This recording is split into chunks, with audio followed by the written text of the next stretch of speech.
Oğlum yarın kaddi boyuna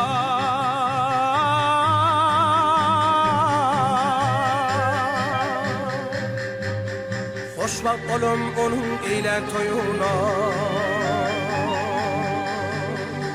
her dem helva keyle partemine partemellilerle parmatamele ayna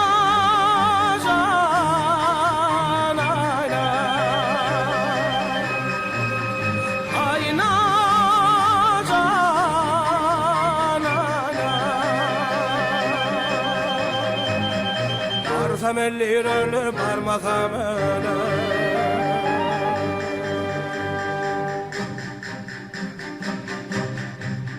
ne duğamdan yanar humay gözünde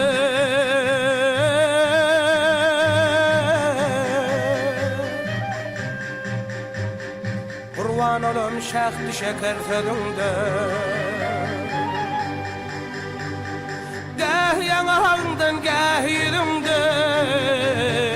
öpmemelliler öpmetemeler ayna canayla ayna canayla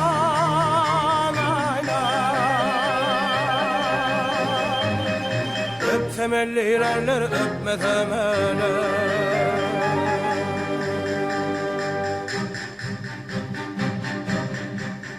ben seni sayırdım can milletini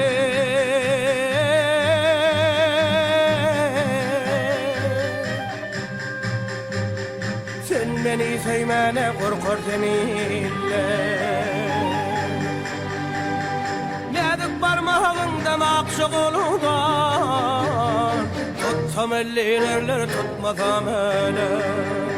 ayna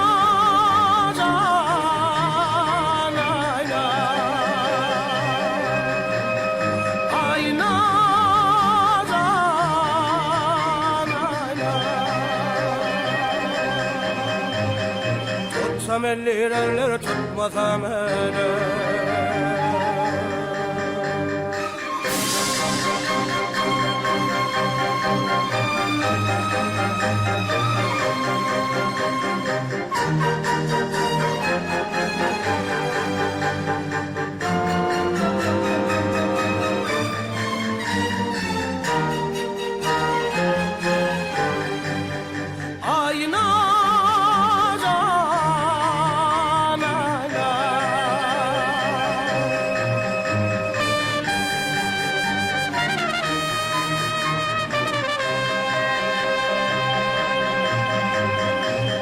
Parmamellir ölür parmasam ölür